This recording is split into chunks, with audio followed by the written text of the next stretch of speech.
let's talk about the stage. What were the different opinions? And here I know it's very complicated because, and I read in your article how there are technical terms that you disagree with other scholars on, and then some of them are descriptive, right? Like asfar is yellow, and Yeah, they talk a lot about the colors. Yeah. About the colors and the 3 stages in the development of barley that come into consideration as Aviv is the green barley that is green, that is pistachio colored. They talk a lot about pistachio colored barley. That's pistachio in American English. Okay. And I was telling you this before the interview that when I was a kid and I first read that in somewhat later Karaite sources, and it said fistaki, and I thought, okay, that's pistachio. Red? We're looking for red barley? Because I grew up in America when, back in the day, in my era, all pistachios that you bought were red. And they later found out that red dye caused cancer or something, and so they don't do it anymore. Right now you get like natural colored pistachios. But I really had to ask somebody. They said, no, it's a shade of green. Like, and I really got one of these responses from someone in Israel, like, red? Like, what are you, stupid? It's not red. It's green. I'd never seen a green pistachio. So for the Karaites, it is obviously somewhere between green and yellow, because they always mention them in this. Right. Well, and then after I'm looking here at your article. Let me read this. Let me read here what you said. What you wrote. You said how there's 15 stages they identify, and the first 4 are before the head of the grain has really come out, so it's not relevant for Aviv.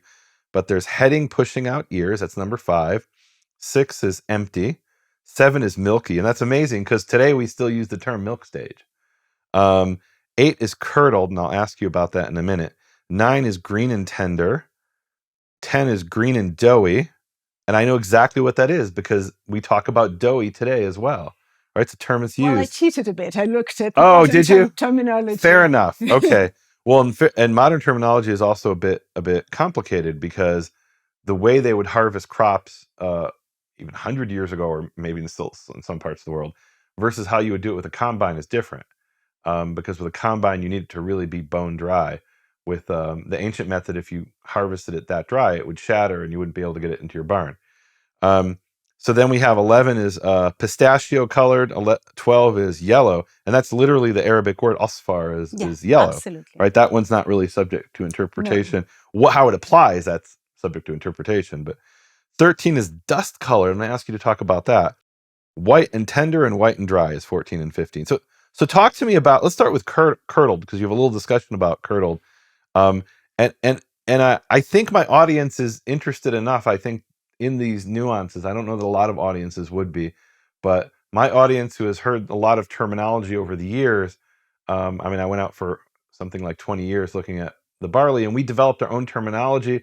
We also learned terminology from talking to farmers and agriculturalists, and right. So we didn't entirely invent it ourselves, but some of it was just very descriptive of things that we saw, and they did some of that too, right? You quote these calendar reports, and there's this one that I absolutely love where they're in a field somewhere, and it says here, a peasant mentioned that it will be ripe in 10 days, and a watchman said until the middle of the month. So talk to me about that. That's amazing to me.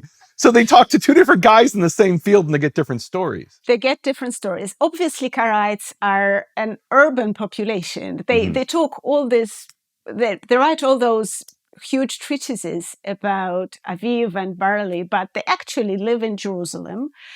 And they don't plow and they don't seed and they don't ripe. So they don't, harvest exactly. Yeah.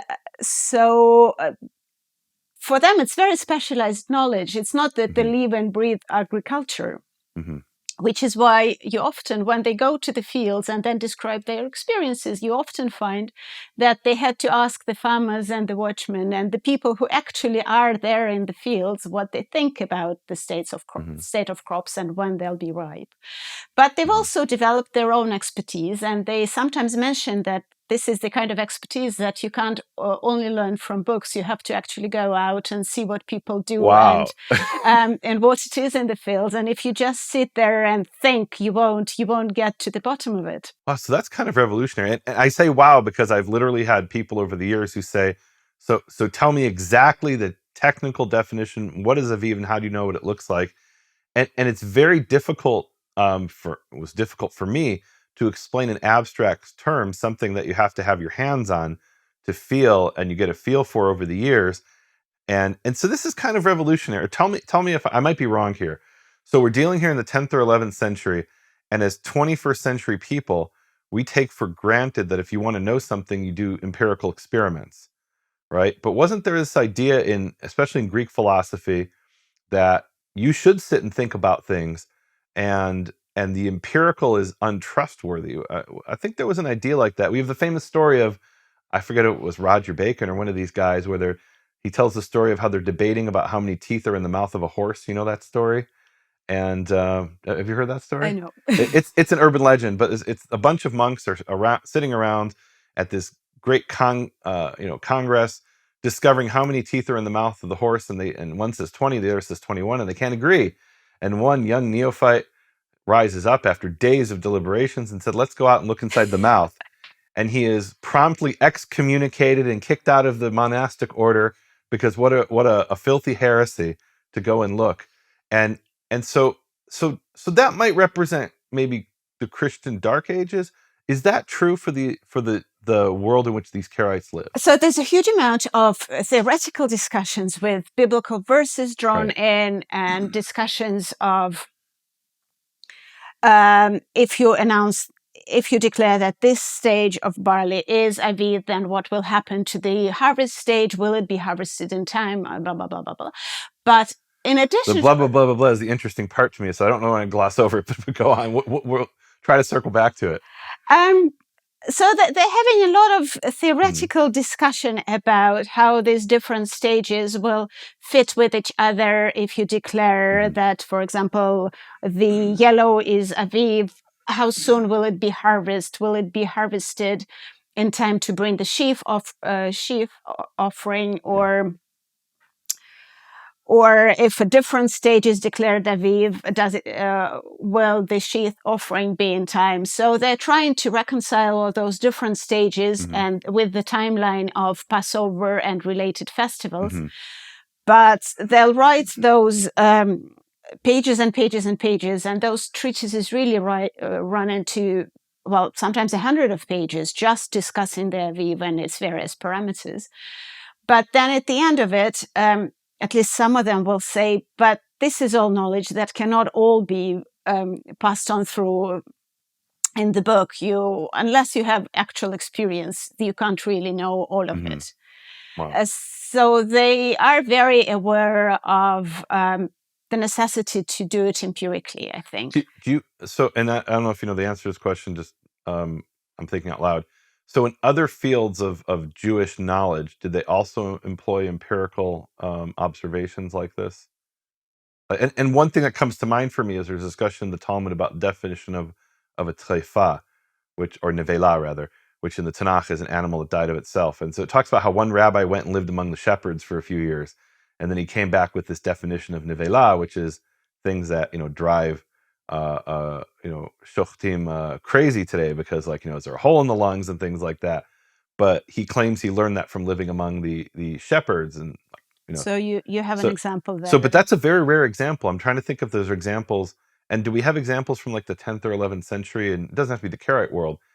Even in the broader Islamic world, because they were a minority in Islamic world. I think in astronomy you probably have astronomical observations, and we know of some Jews who participated in Muslim astronomical observations. So there as well, astronomy is something that requires observation. It is not only purely theoretical. So Jews participated in that. I don't think they And we'll get to that in the second half, the astronomy and the observations. But that's an interesting point. Okay.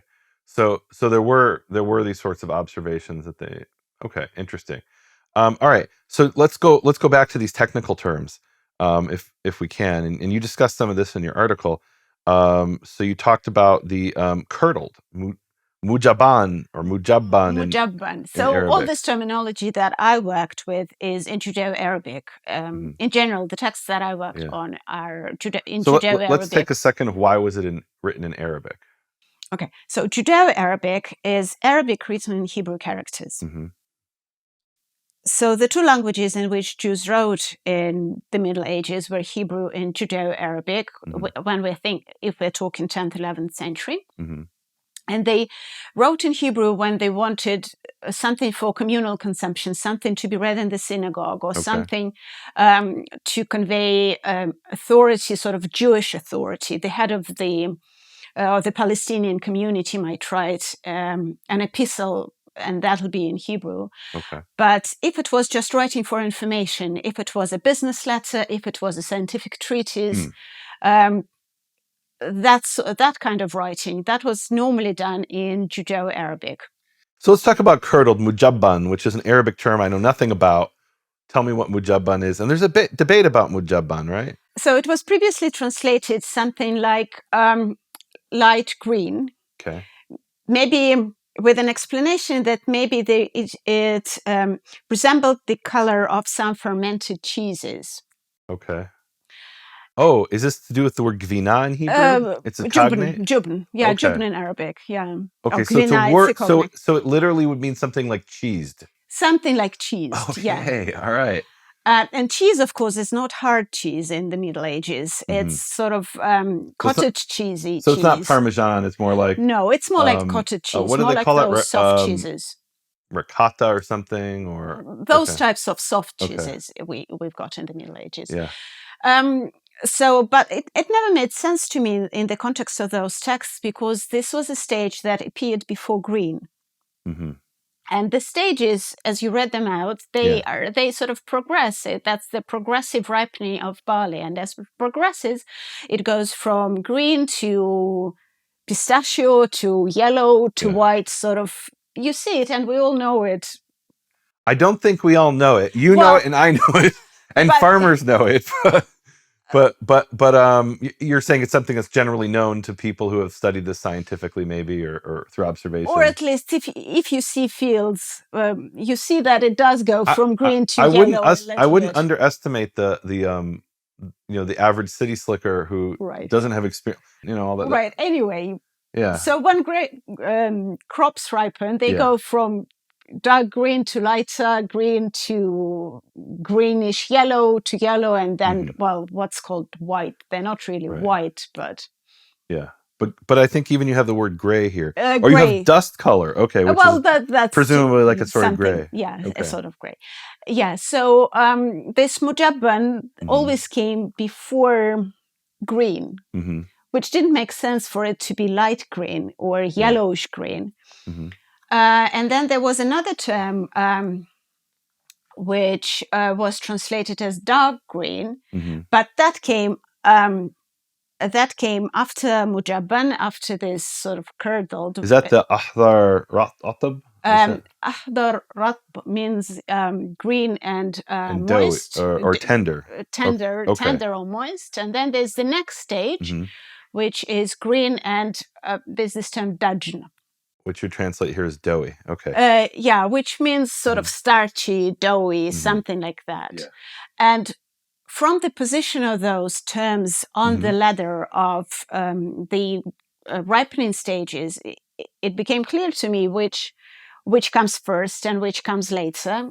And so I had to change those translations, because in the original translations, the light green came before dark green, which didn't make sense. And the original translator, just to put it in context, he might have been translating he was translating thousands of different texts that had to do with, pirates captured someone and they were ransoming them. Absolutely. And he wasn't focusing on calendar per se. Absolutely. So and literally stuff about pirates and people being definitely. Read some of all his sorts stuff. of Moshe Gil is the original translator. He translated all sorts of letters.